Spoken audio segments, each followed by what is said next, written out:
Have you ever wondered if the anxiety or self doubt you carry is even yours? This is something that I've been thinking about a lot lately, and especially after realizing that so many of my struggles trace back to being raised by a mother who had strong narcissistic traits. So, in this episode of Reflections of the Sacred Self, I'm taking it back to what this channel was originally about, which was to share my journey, my healing journey, and the things that I'm going through. So, what I want to do today is share something very personal that hopefully you can relate to and maybe give you some tips on how to be handling it, on how I'm handling it. So, I've been considering my mum's role in my upbringing for a long time. And so I decided to start researching narcissistic mothers. And today I was reading a book about the effect of narcissistic mothers on their daughters. And you go through sort of different bits, and there was a questionnaire at the beginning of 33 things that they do that or traits they have that, so you need to certain many. We all have some, we all do some occasionally, but it's how many they do to show how narcissistic they are. And there's a 33 questions in there. And I was doing it in my head as I was listening to the book, but it was over 25 that I replied, yes, she does that too. And I was like, I think I then moved from the point of, is it just me, which is a classic daughter of a narcissistic mother, blaming themselves. So sitting on the fence thinking that maybe it's my fault, maybe I'm just misinterpreting, maybe she's just trying to, maybe she is being kind and maybe I'm seeing it the wrong way. To actually, no, I'm not making this up. This isn't in my head. This is something I really have experienced. And I'm not doing this because I want to label my mum as a monster, because I don't think she is, because I think she experienced narcissistic abuse from her mother, without a doubt. I mean, her mum was off the charts. But really, it's for me, it's finally letting myself name the truth of what I've lived so I can heal from it and move forward. And that's what it's about. It's about that compassion towards everybody, because we've all been through stuff. And it's giving that to myself and allowing myself to heal from the things I have and to kind of step into who I really am. So some of the hidden wounds I've carried are around the way I look and my size. My mum was a model in the 70s and she was a very successful model.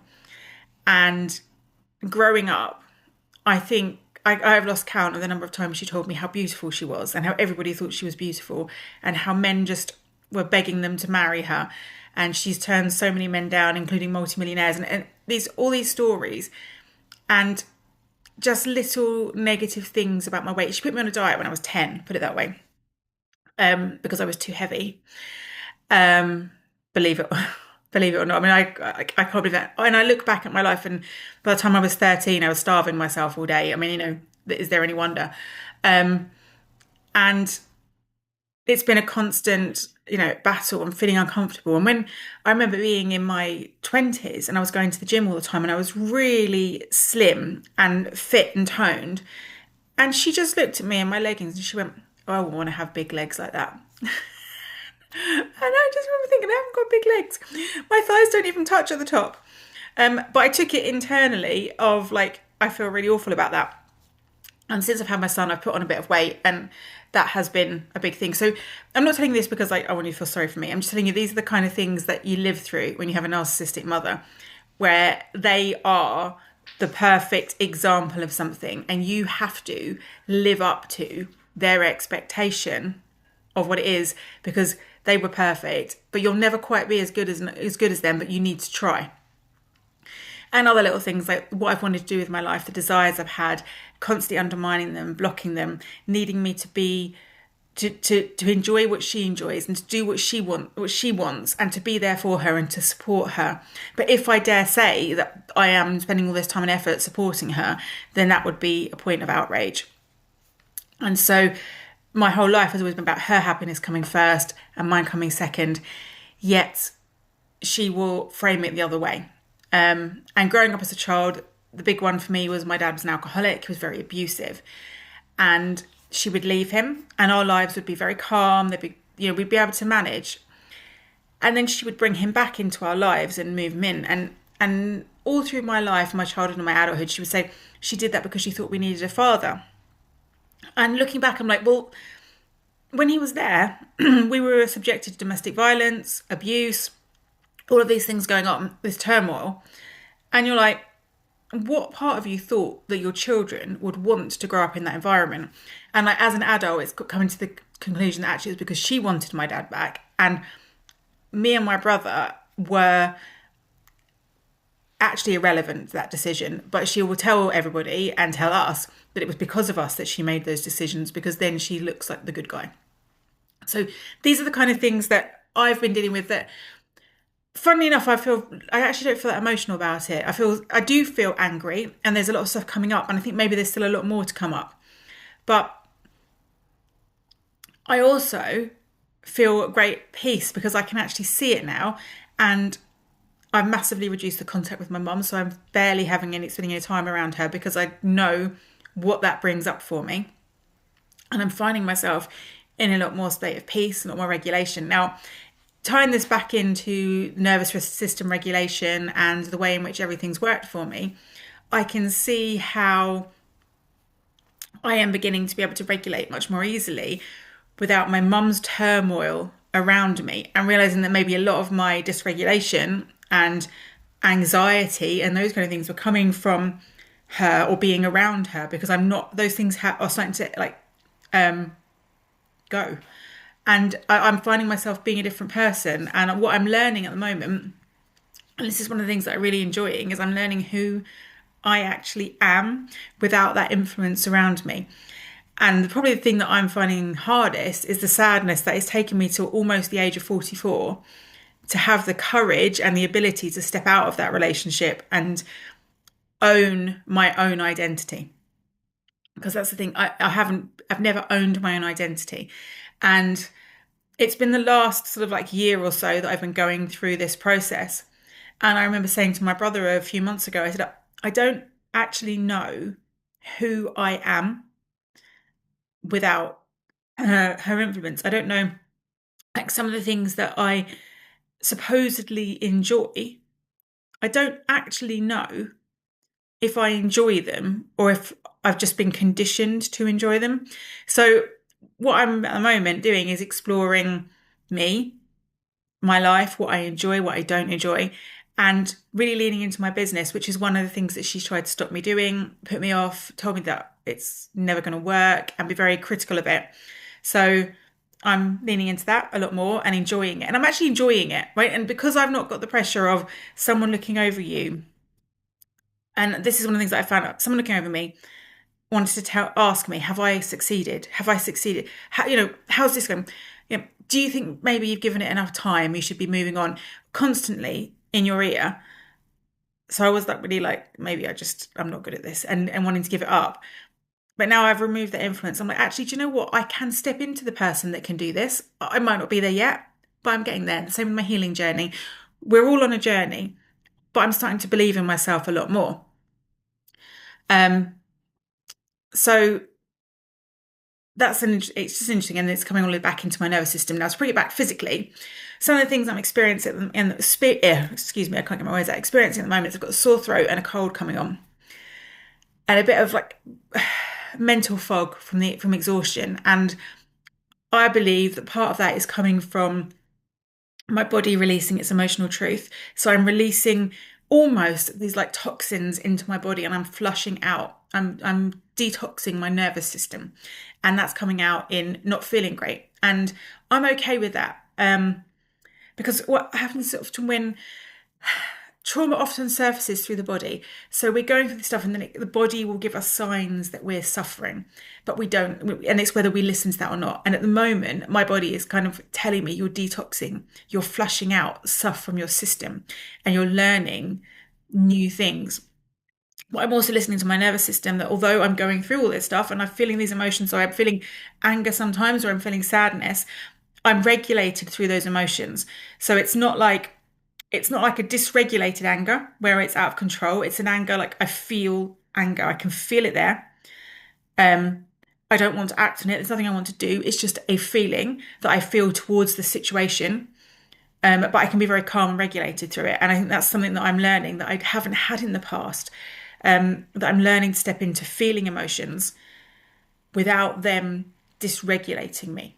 The sadness is one that I've experienced before because when my dad, although he was an alcoholic, he committed suicide when I was 25, and going through lots of counselling around that, getting to the point where when I think about my dad sometimes, I can feel the sadness. And it's not a dysregulated sadness, it's not an overwhelming, out of control sadness. It's just, isn't it sad that my dad died? Sadness. And I might have a cry, not a big one, but a little cry. You know, the song comes on that reminds you of him, have a little cry. I'm going to do it now. But it's not like a dysregulated sadness. It's just like a grief. There's a grief there. It lives there. But it's life, it's not, gosh, um, it's not overwhelming. Oh, I'm not regulated through it because I am actually regulated through it. That's why I could still carry on talking. It's like an emotion that lives there, and the emotion comes up, releases a bit, and then it's gone. I feel fun. So it's yeah, and I'm starting to feel that around my relationship with my mum, because actually it's not bad to want my independence, and it's not wrong to want my independence. It's not wrong to want that separation. And so I'm kind of stepping into that. Okay, I'm growing up and I'm having my own life and my own maturity, and that's okay. And I'm learning who I am. And yes, I'm probably doing it, I don't know, 30 years too late, but I'm doing it. It doesn't really matter. I'm doing it my own time, and I'll get there when I get there. And that's good. Now, on another somatic level as well, one of the things that I have had a habit of doing in the past is when I feel things, strong emotions like anger or sadness, I will disassociate from them. So I won't allow myself to feel them, but I'll also disguise them as things like fatigue. So, which is a numbing, a collapsing of my nervous system, because I'll come into this fatigue, which numbs me, right? So I'm dissociating from all of my feelings and going into the collapse phase so I can numb everything that I'm feeling, and I'm just tired. And actually, one of the things that I'm doing now through doing all of this practice with my nervous system is I'm actually not numbing these feelings anymore. I'm allowing myself to feel them, and I'm using my body to express how I'm feeling. So that's where I am. And I'm happy with that. So some of the things that I'm doing, practices that I'm doing when I'm feeling these emotions. So obviously I told you I'm getting a sore throat, and a lot of that is anger coming up. And I have suffered, and I will say this, I've suffered through my life, for a lot of my life, from sore throats on a regular basis, more than the average person gets. And I know this through holding words in. And I always thought it was words around my dad. But my dad's been dead for nearly 20 years now, and I still get them all the time. And it's only been recently that I've kind of like realized that it's my unexpressed anger towards my mother that is causing these continual sore throats. So obviously there's still things going on there, and it's still stuff to come up. One of the things I'm doing to help me to release that anger and those unresolved thoughts is, one, journaling on what truths am I allowing myself to feel. So getting that out, and even vocalizing what it is that I'm feeling. But also using a humming practice or a primal sound, so you can either, and I'm not going to do it really loudly, so you can, it's like screaming, or one of the things I actually love doing, this one, it's my favorite, is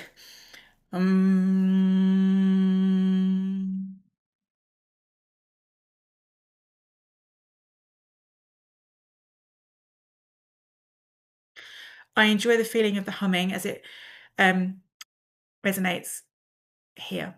I can feel it really strongly, and I really enjoy that, to allow some of that pent up emotion to release in a really steady way. And I'm also accepting this illness, this sore throat, this cold, whatever's happening for me, that it's allowing me to reset. It's not a punishment. It's not something I need to push through. It's not something I need to worry about. It's just something that's going to allow me to reset and move forward a bit stronger as well. So this hasn't been an easy share for me. But I know I'm not the only one carrying the weight of a narcissistic mother. So just know, if you're going through things like this and you're feeling these emotions, that you're not broken and you're not alone. You are enough, because that's one of the things that you may feel, that I've felt through a lot of my life. I've spent my whole life trying to be good enough for my mother, and I never have been. And knowing that now and saying, you know what, I am good enough and I'm good enough for me. And the only person I need to be good enough for is me. And that's kind of really important to me. So if this lands to you, I'd love to hear from you in the comments. I'd love to connect with you. Remember to like and subscribe if you like it. And if you would like to connect more deeply, I've dropped the link to my free group on School, The Sacred Pause. Please do come and join me. I'd love to connect with you. So until next time, I think next time we'll do something a little bit less personal, but I'll see you soon.